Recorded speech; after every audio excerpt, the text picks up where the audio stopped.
بسم اللہ الرحمن الرحیم۔ السلام علیکم محترم ناظرین، حضرت علی رضی اللہ تعالیٰ عنہ نے ارشاد فرمایا ہے کہ منحوس عورت کے اندر یہ 3 نشانیاں ضرور ہوتی ہیں۔ اگر یہ 3 نشانیاں واضح نظر آنے لگ جائیں تو جلد سے جلد ایسی عورت سے جان چھڑا لو۔ تفصیل سے جاننے کے لیے ویڈیو کو آخر تک لازمی دیکھیں۔ ناظرین، انسانی معاشرہ مرد اور عورت کے وجود سے تشکیل پاتا ہے۔ کسی بھی معاشرے کی ترقی اور فلاح صرف مرد حضرات پر ہی منحصر نہیں ہوتی، بلکہ عورت بھی بحیثیت ایک فرد نہایت اہم کردار سر انجام دیتی ہے۔ یوں تو آج دنیا کی کوئی قوم اور کوئی مذہب عورتوں کے مقام و حیثیت اور ان کی سماجی کردار کی اہمیت سے انکار نہیں کر سکتا، تاہم اسلام نے جس طرح سے عورت کے مقام و مرتبے کو انسانی معاشرے میں بلند کیا ہے اور عورت کے ہمہ جہت کردار کو مذہبی، اخلاقی اور معاشرتی اور سماجی ہر اعتبار سے اہمیت سے ہمکنار کیا ہے، اس کی کوئی بھی مثال کسی بھی معاشرے میں دکھائی نہیں دیتی۔ اب یہ بات بھی اٹل حقیقت ہے کہ اسلام سے پہلے عورت نہایت ہی مظلوم اور معاشرتی اور سماجی اعتبار سے ایک ایسی زندگی گزارنے پر مجبور تھی جس میں عورت کی کوئی عزت اور اس کا کوئی احترام نہ تھا۔ عورت کے وجود کو قابل ذلت سمجھا جاتا تھا اور اسے تمام برائیوں کا سرچشمہ جانا جاتا تھا۔ اس کے بعد اسلام کی آمد عورت کے لیے غلامی، ذلت اور ظلم و احتسال کی بندنوں سے آزادی کا پیغام تھی۔ اسلام نے ان تمام کبھی رسوم کا قلعہ کما کر دیا جو عورت کے انسانی وقار کے منافی تھی، اور عورت کو وہ حقوق عطا کیے جس سے وہ معاشرے میں اس عزت و تکریم کی مستحق قرار پائی جس کے مستحق مرد ہیں۔ یہاں ہم اسلام کے قائم کردہ معاشرے میں عورت کی تکریم و منزلت کا جائزہ پیش کرتے ہیں۔ نمبر 1، اللہ تعالیٰ نے تخلیق کے درجے میں عورت کو مرد کے ساتھ ایک ہی مرتبے میں رکھا۔ اسی طرح انسانیت کی تقویم میں عورت مرد کے ساتھ ایک ہی مرتبے میں ہے۔ ارشاد باری تعالیٰ ہے، اے لوگو، اپنے رب سے ڈرو جس نے تمہیں ایک جان سے پیدا فرمایا، پھر اسی سے اس کا جوڑا پیدا فرمایا، پھر ان دونوں میں سے بکثرت مردوں اور عورتوں کی تخلیق کو پھیلا دیا۔ محترم ناظرین، اسلامی تعلیمات کے لحاظ سے عورت کا تو پہلا روپ ہی اس دنیا میں رحمت ہے۔ بیٹی بن کر پورے خاندان کے دلوں پر راج کرتی ہے، بہن بن کر بھائی کی سچی اور مخلص دوست اور ماں کا بازو بن جاتی ہے، اور جب بیوی بنتی ہے تو ہمیشہ ساتھ نبھانے والی اور ہر دکھ اور سکھ کا ساتھی بن جاتی ہے۔ تو اللہ تبارک و تعالیٰ اس کا رتبہ اس قدر بلند کر دیتا ہے کہ جنت کو اٹھا کر اس کے قدموں میں رکھ دیتا ہے۔ حضرت علی رضی اللہ تعالیٰ عنہ نے ارشاد فرمایا ہے کہ مرد کی مردانگی کی سب سے عظیم اور بلند تر سطح یہ ہے کہ کسی مرد کی وجہ سے کبھی بھی کسی عورت کی آنکھوں میں آنسو نہ آئیں۔ ناظرین، جان لیجئے کہ کسی بھی معاشرے میں عورت کا فطری مقام اس کا گھر ہے، جہاں وہ اپنی چھوٹی سی ریاست کی ملکہ ہے۔ اسلام نے عورت کو وہ مقام اور مرتبہ عطا کیا ہے جو کسی دوسرے مذہب نے عورت کو عطا نہیں کیا۔ اسلام نے مرد کو عورت کا محافظ قرار دیا ہے، اور یہ ہمارا مذہب اسلام ہی ہے جس نے خاندانی رشتوں کی پہچان کروائی ہے۔ اس ویڈیو میں عورت کی کچھ ایسی خوبیاں بیان کی جا رہی ہیں کہ جن سے عورت کا کردار مزید مزین ہوتا ہے۔ ساتھ ہی ساتھ عورت کی 3 ایسی غلطیوں کے بارے میں بتایا جائے گا جن کے سبب عورت کو منحوس قرار دیا گیا ہے، اور یہ 3 کام یا 3 غلطیاں جو بھی عورت کرتی ہے تو وہ منحوس عورت کہلاتی ہے۔ اس حوالے سے حضرت علی رضی اللہ تعالیٰ عنہ کا قول بھی آپ کو بتائیں گے کہ آپ رضی اللہ تعالیٰ عنہ نے اس بارے میں کیا ارشاد فرمایا ہے۔ ناظرین، تمام خواتین کو یہ بات ہمیشہ یاد رکھنی چاہیے کہ جب بھی عورتوں کی نیک خوبیوں کی بات ہوگی تو شوہر کی فرما برداری سر فہرست ہوگی۔ قرآن پاک میں اللہ تبارک و تعالیٰ ارشاد فرماتا ہے کہ نیک عورتیں وہ ہیں جو فرما بردار ہیں اور خاوند کی غیر موجودگی میں اپنے مال و آبرو کی حفاظت کرنے والیاں ہیں۔ ایک مرتبہ حضور نبی کریم صلی اللہ علیہ وآلہ وسلم سے پوچھا گیا کہ بہترین عورت کون سی ہے؟ تو آپ صلی اللہ علیہ وآلہ وسلم نے ارشاد فرمایا کہ وہ عورت جب اس کا خاوند اس کی طرف دیکھے تو یہ اسے خوش کر دے، اور جب شوہر اسے کوئی حکم دے کہ اس کی اطاعت میں سب سے زیادہ مقدار اس کا شوہر ہے۔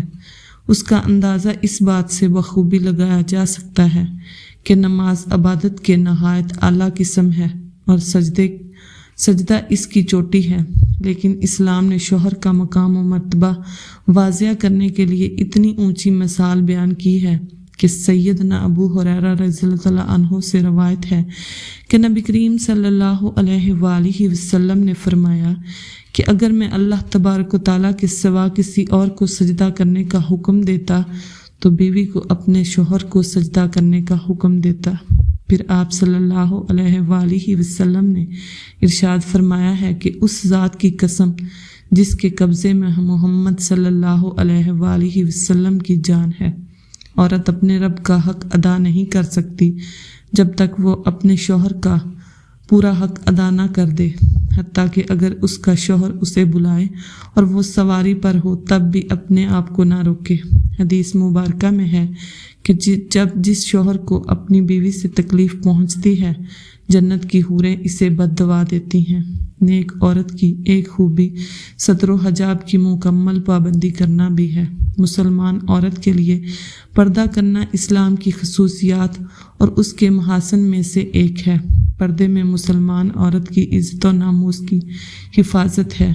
پردہ ایک رحمت ہے۔ اسلام نے عورت کو انتہائی بیش قیمتی متاع قرار دیا ہے، اس لیے اس کی حفاظت کا خصوصی انتظام بھی کیا ہے۔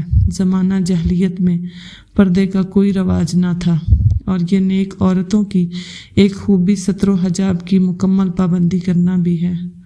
مسلمان عورت کے لیے پردہ کرنا اسلام کی خصوصیات اور اس کے محاسن میں سے ایک ہے، اور یہ صرف اور صرف ایک اسلامی حکم ہے، یعنی اسلام نے پردے کا حکم نافذ کیا ہے۔ خواتین یہ بات بھی جان لیں کہ ان کے لیے اپنے شوہر کی اطاعت کتنی اہم ہے۔ قرآن و حدیث میں اس کی تاکید اس طرح سے آئی ہے کہ جو کام بھی کرو اس میں اپنے شوہر کی اجازت حاصل کرو۔ اس سلسلے میں چند احادیث یہاں پیش کی جا رہی ہیں۔ نبی کریم صلی اللہ علیہ وآلہ وسلم نے ارشاد فرمایا ہے کہ کوئی عورت اپنے شوہر کی موجودگی میں اس کی اجازت کے بغیر نفلی روزہ نہ رکھے۔ اس کے علاوہ بھی چند نیک خوبیوں کا ذکر کریں گے، لیکن پہلے آپ کو حضرت علی رضی اللہ تعالیٰ عنہ کے فرمان کے مطابق بتاتے ہیں کہ بدبخت اور منحوس عورت کی 3 نشانیاں کون کون سی ہیں۔ کہا جاتا ہے کہ ایک مرتبہ ایک شخص حضرت علی رضی اللہ تعالیٰ عنہ کے پاس آیا اور عرض کرنے لگا کہ یا علی، وہ کون سی عورت ہے جو گھر کے لیے منحوس ہوتی ہے؟ تو حضرت علی رضی اللہ تعالیٰ عنہ نے فرمایا، اے اللہ کے بندے، اللہ تبارک و تعالیٰ نے کسی بھی انسان کو منحوس نہیں پیدا فرمایا، مگر افسوس یہ انسان کے اعمال ہی ہوتے ہیں جو انسان کو زندگی کی پریشانیوں میں دھکیل دیتے ہیں۔ تو یہ شخص حضرت علی رضی اللہ تعالیٰ عنہ سے پوچھنے لگا کہ یا علی، وہ کون سے کام ہیں؟ تو حضرت علی رضی اللہ تعالیٰ عنہ نے ارشاد فرمایا، گھر کے لیے وہ عورت پریشانی کا سبب بنتی ہے جس کی رگ رگ میں یہ 3 عیب پائے جاتے ہیں۔ پہلا یہ کہ وہ اپنے گھر والوں کی غیبت کرتی ہو اور ادھر کی بات ادھر پہنچاتی ہو، جبکہ دوسرا یہ کہ وہ بار بار جھوٹ بولتی ہو۔ تیسرا عیب جو کسی عورت کو منحوس بنا دیتا ہے، نبی کریم صلی اللہ علیہ وآلہ وسلم کے فرمان کے مطابق جو عورت اپنے شوہر کے بلانے پر اس کے پاس نہ جاتی ہو تو فرشتے آسمان پر ایسی عورت پر لعنت ملامت کرتے ہیں، اور ایسی عورت گھر کے امن چین اور سکون کے لیے منحوس ثابت ہوتی ہے۔ محترم ناظرین، جان لیجئے کہ یہ 3 عادتیں ہیں جو کسی بھی عورت میں ہوں گی تو وہ اپنے ساتھ ساتھ اپنے گھر والوں کو بھی برباد کر دیتی ہیں اور اس گھر کی خوشحالی اور سکون کو بھی برباد کر دیتی ہیں۔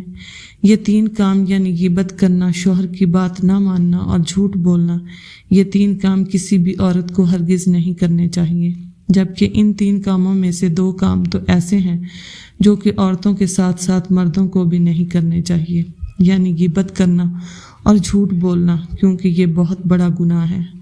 عورت کے لیے یہ بھی حکم ہے کہ وہ اپنے شوہر کی اجازت کے بغیر کسی کو بھی اپنے گھر میں داخل نہ ہونے دے، جیسا کہ نبی کریم صلی اللہ علیہ وآلہ وسلم کا ارشاد ہے کہ جب بھی کوئی مرد کسی اجنبی عورت کے ساتھ خلوت میں ہوتا ہے تو ان میں تیسرا شیطان ہوتا ہے۔ اس لیے عورت کو چاہیے کہ وہ کسی مرد کو اجازت نہ دے کہ اس کے شوہر کی غیر موجودگی میں گھر کے اندر داخل ہو، اور اسی طرح سے ایک مسلمان مرد کو بھی چاہیے کہ کسی اجنبی اور غیر محرم عورت کے پاس نہ بیٹھے، جیسا کہ نبی کریم صلی اللہ علیہ وآلہ وسلم کا ارشاد ہے، کوئی مرد کسی غیر محرم عورت کے ساتھ بغیر محرم کے تنہائی میں نہ ہو۔ اسی طرح عورت کے لیے بھی ضروری ہے کہ وہ شوہر کی اجازت کے بغیر کسی غیر محرم سے بات نہ کرے۔ اس سلسلے میں ارشاد باری تعالیٰ ہے کہ اے ازواج مطہرات، تم دیگر عورتوں کی طرح نہیں ہو، اگر تمہیں خوف ہے پس تم اپنی آواز میں لچک پیدا نہ کرو کہ جس سے مریض دل انسان اپنے دل میں لالچ پیدا کر بیٹھے، اور تم بھلی اور درست بات کرو۔ معلوم ہوا کہ عورت کی آواز میں بھی پردہ ہے اور وہ ان شرائط کے ساتھ اجنبی مرد سے بات کر سکتی ہے: نمبر 1، آواز میں لچک، شیریں اور مٹھاس نہ ہو۔ نمبر 2، صرف باقدر ضرورت بات کرے۔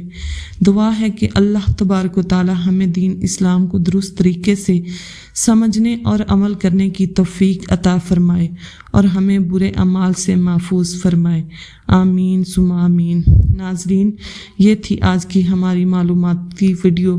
اگر آپ کو پسند آئے تو لائک اور شیئر ضرور کیجیے گا۔ اللہ حافظ۔